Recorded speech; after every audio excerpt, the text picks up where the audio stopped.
ఒక్క దేశం ఒక ఎన్నికల బిల్లుకు కేంద్ర మంత్రివర్గం ఆమోదం తెలిపింది. ఆంధ్రప్రదేశ్ ముఖ్యమంత్రి నారా చంద్రబాబు నాయుడు స్వర్ణాంధ్ర విజన్ డాక్యుమెంట్ 2047ను ఈరోజు విజయవాడలో విడుదల చేస్తారు. ఢిల్లీ పర్యటనలో భాగంగా తెలంగాణ ముఖ్యమంత్రి రేవంత్ రెడ్డి పలువురు కేంద్ర మంత్రులతో సమావేశమయ్యారు. తెలంగాణ ఆర్టీసీ ఉద్యోగులకు సంబంధించిన పలు అంశాల పరిష్కారానికి రాష్ట్ర ప్రభుత్వం త్రిసభ్య కమిటీని ఏర్పాటు చేసింది. వార్తల వివరాలు. ప్రధానమంత్రి నరేంద్ర మోదీ ఈరోజు ఉత్తరప్రదేశ్లోని ప్రయాగ్రాజ్ను సందర్శించి వచ్చే ఏడాది జనవరి 13 నుంచి అధికారికంగా ప్రారంభమయ్యే మహాకుంభ్ 2025ను లాంఛనంగా ప్రారంభిస్తారు. ఈ సందర్భంగా ప్రయాగ్రాజ్లో మౌలిక సదుపాయాలు, మెరుగైన రవాణా వ్యవస్థ కోసం దాదాపు 7,000 కోట్ల రూపాయలతో మహాకుంభ్ అభివృద్ది ప్రాజెక్టులను ప్రధానమంత్రి నరేంద్ర మోదీ ప్రారంభిస్తారు. వీటితో పాటు 10 కొత్త వంతెనలు, పై వంతెనలు, శాశ్వత ఘాట్లు, రివర్ ఫ్రంట్ రోడ్లు వంటి వివిధ రైలు, రోడ్డు ప్రాజెక్టులు ఉన్నాయి. అనంతరం కుంభమేళా ప్రాంతంలో జరిగే ర్యాలీలో ప్రధానమంత్రి ప్రసంగిస్తారు. ఒక దేశం ఒక ఎన్నికల బిల్లుకు కేంద్ర మంత్రివర్గం ఆమోదం తెలిపింది. ఢిల్లీలో ప్రధానమంత్రి నరేంద్ర మోదీ అధ్యక్షతన నిన్న జరిగిన మంత్రివర్గ సమావేశంలో ఈ మేరకు నిర్ణయం తీసుకున్నారు. ప్రస్తుతం జరుగుతున్న పార్లమెంటు శీతాకాల సమావేశాల నేపథ్యంలో ఈ బిల్లుని కేంద్ర ప్రభుత్వం లోక్సభలో ప్రవేశపెట్టనుందని అధికార వర్గాలు తెలిపాయి. ఇదిలా ఉండగా ఒకే దేశం ఒకే ఎన్నికలపై పూర్వ రాష్టపతి రామ్నాథ్ కోవింద్ కమిటీ ఇచ్చిన నివేదికను సెప్టెంబర్ 18న కేంద్ర మంత్రివర్గం ఆమోదించింది. ఆంధ్రప్రదేశ్ ముఖ్యమంత్రి నారా చంద్రబాబు నాయుడు స్వర్ణాంధ్ర విజన్ డాక్యుమెంట్ 2047ను ఈరోజు విజయవాడలో విడుదల చేస్తారు. రానున్న 2 దశాబ్దాల కాలంలో రాష్ట్రంలో వివిధ రంగాలకు సంబంధించిన ప్రగతి ప్రణాళికను స్వర్ణాంధ్ర డాక్యుమెంట్ ద్వారా వెల్లడించనున్నారు. స్థానిక ఇందిరాగాంధీ నగరపాలక సంస్థ క్రీడా మైదానంలో ఈ ఉదయం 10 గంటల నుంచి జరిగే కార్యక్రమాన్ని ప్రతి జిల్లాలో ప్రత్యక్ష ప్రసారం చేసేందుకు అధికారులు ఏర్పాట్లు చేశారు. ఈ నేపథ్యంలో విజయవాడ నగరంలో ఉదయం 7 గంటల నుంచి సాయంకాలం 5 గంటల వరకు ట్రాఫిక్ ఆంక్షలు కొనసాగుతాయని పోలీసు అధికారులు తెలిపారు. మహాత్మాగాంధీ రహదారిపై బస్సులు, ఆటోలకు అనుమతి లేదని వెల్లడించారు. స్వర్ణాంధ్ర విజన్ 2047 కార్యక్రమానికి వచ్చే వాహనాలకు మాత్రమే ఆ మార్గంలో అనుమతినిస్తామని చెప్పారు. Swarnandhra vision document 2047 vision document ఆవిష్కరణ ద్వారా ఆంధ్రప్రదేశ్ భవిష్యత్తుకు దిశానిర్దేశం జరుగుతుందని వైద్య ఆరోగ్య శాఖ మంత్రి సత్యకుమార్ యాదవ్ తెలిపారు. విజయవాడలో డాక్యుమెంట్ ఆవిష్కరణ ఏర్పాట్లను మంత్రి గత రాత్రి పరిశీలించారు. ఈ సందర్భంగా ఆయన మాట్లాడుతూ పేదరిక నిర్మూలనతో పాటు వ్యవసాయ రంగ అభివృద్ది, ఉద్యోగ, ఉపాధి అవకాశాలను మెరుగుపరిచేందుకు రాష్ట్ర ప్రభుత్వం స్పష్టమైన ప్రణాళికతో ముందుకు వెళుతోందని అన్నారు. విజన్ డాక్యుమెంట్ ద్వారా వివిధ విధానాలకు రూపకల్పన చేసి అమలు చేయనున్నామని మంత్రి తెలియజేస్తూ అన్ని రంగాల్లో పేదరిక నిర్మూలన దగ్గర నుంచి వ్యవసాయ రంగంలో అభివృద్ధి దగ్గర నుంచి ఉద్యోగ ఉపాధి అవకాశాల కల్పన, పేదరిక నిర్మూలన ముఖ్యంగా వీటిని అన్నింటినీ టెక్నాలజీని ఉపయోగించుకొని ఏ విధంగా అనుసంధానం చేసుకుని ఈ రాష్ట్రాన్ని అభివృద్ధి పదంలో తీసుకెళ్లవచ్చు అనేది రేపు ఈ విజన్ డాక్యుమెంట్ లో మనకు అర్థమవుతుంది. అనేక రకాల పెట్టుబడులు తీసుకొచ్చే ప్రయత్నం చేస్తున్నారు. ఇవాళ పోలవరం సాకారమయ్యే రోజు వచ్చింది, అమరావతి నిర్మాణం జరిగే అవకాశం వచ్చింది. ప్రఖ్యాత సంస్థలన్నీ కూడా లక్షల కోట్ల పెట్టుబడులను రాష్ట్రంలో పెట్టడానికి ముందుకు వస్తున్నాయి. ఆంధ్రప్రదేశ్లో తల్లిదండ్రులను కోల్పోయిన ఒంటరి చిన్నారులకు పింఛన్లు అందించనున్నామని ముఖ్యమంత్రి నారా చంద్రబాబు నాయుడు తెలిపారు.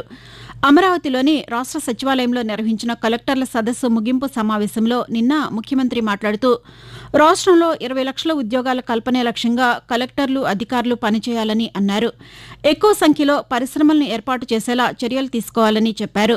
ప్రతి నియోజకవర్గంలో పారిశ్రామిక పార్కులు ఏర్పాటు చేయాలని చంద్రబాబు నాయుడు తెలియజేస్తూ 1 industrial promotion, 2 one family one entrepreneur, ఈ కాన్సెప్ట్స్ అన్ని తీసుకొని ఎంతమందికి ఉద్యోగాలు వచ్చాయో ఆ ఎంప్లాయ్మెంట్ ఇందులో పెడతారు. మీరు 20 lakh జాబ్స్ కింద 175 కాన్స్టిట్యున్సీలో 175 పార్క్స్ అన్నాం. ఇక్కడ అన్నిట్లో కూడా farmers as partners. This is important. Highest pilgrimage వచ్చే సెంటర్ తిరుపతి. కనీసం ఒక 50,000 రూములు వచ్చే పరిస్థితిలో ఉండాలి.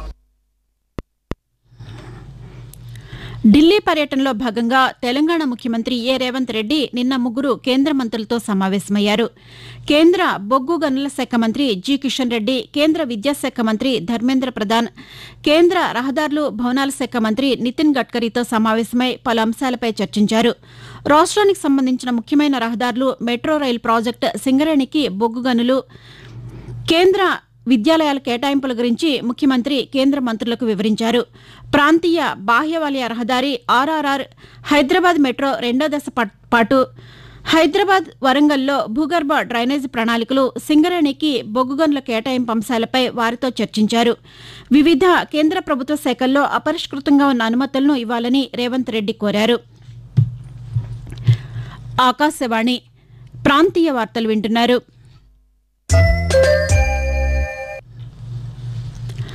అల్పపీడనం ప్రభావంతో తిరుపతి జిల్లా వ్యాప్తంగా భారీ వర్షాలు కురుస్తున్న నేపథ్యంలో అధికారులు అప్రమత్తంగా ఉండాలని హోంమంత్రి వంగల్పూడి అనిత ఆదేశించారు.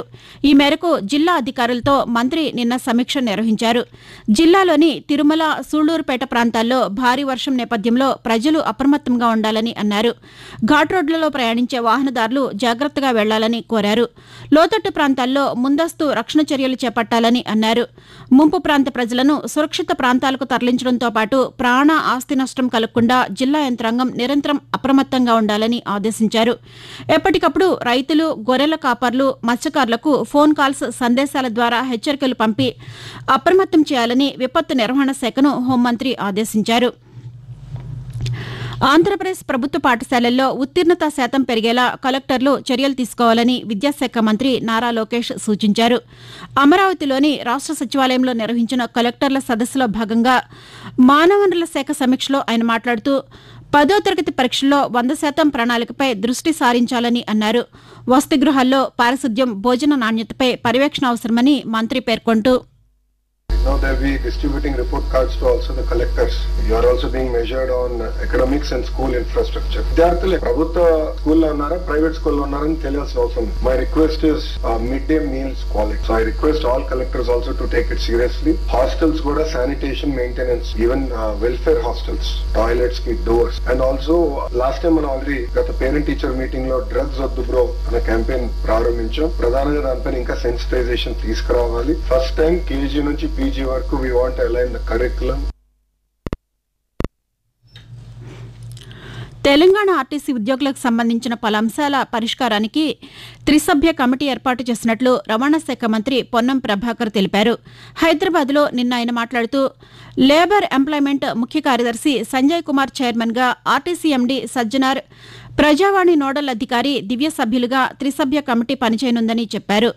ఆర్టీసీలో విధుల్లో ఉన్న ఉద్యోగులపై నమోదైన సర్వీసు రిమూవల్ కేసుల్ని ఈ కమిటీ పరిశీలిస్తుందని మంత్రి తెలిపారు.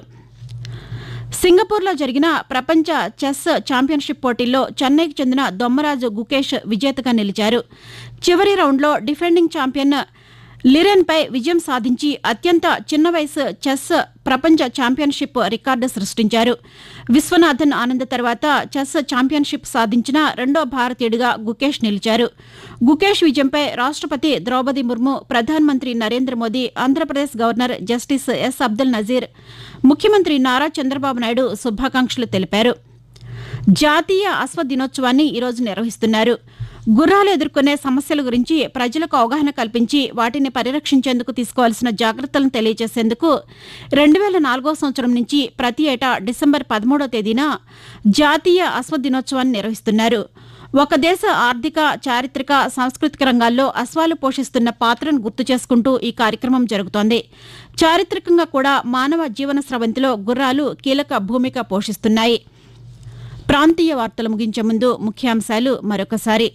ప్రధానమంత్రి నరేంద్ర మోదీ ప్రయాగ్రాజ్లో వచ్చే ఏడాది నుంచి ప్రారంభమయ్యే మహాకుంభ్ 2025ను ఈరోజు లాంఛనంగా ప్రారంభిస్తారు. ఒక్క దేశం ఒక్క ఎన్నికల బిల్లుకు కేంద్ర మంత్రివర్గం ఆమోదం తెలిపింది. ఆంధ్రప్రదేశ్ ముఖ్యమంత్రి నారా చంద్రబాబు నాయుడు స్వర్ణాంధ్ర విజన్ డాక్యుమెంట్ 2047ను ఈరోజు విజయవాడలో విడుదల చేస్తారు. ఢిల్లీ పర్యటనలో భాగంగా తెలంగాణ ముఖ్యమంత్రి ఏ రేవంత్ రెడ్డి పలువురు కేంద్ర మంత్రులతో సమావేశమయ్యారు. తెలంగాణ ఆర్టీసీ ఉద్యోగులకు సంబంధించిన పలు అంశాల పరిష్కారానికి రాష్ట్ర ప్రభుత్వం త్రిసభ్య కమిటీని ఏర్పాటు చేసింది. ఆకాశవాణి ప్రాంతీయ వార్తలు తిరిగి 1:20 ఆకాశవాణి విజయవాడ కేంద్రం నుంచి వింటారు.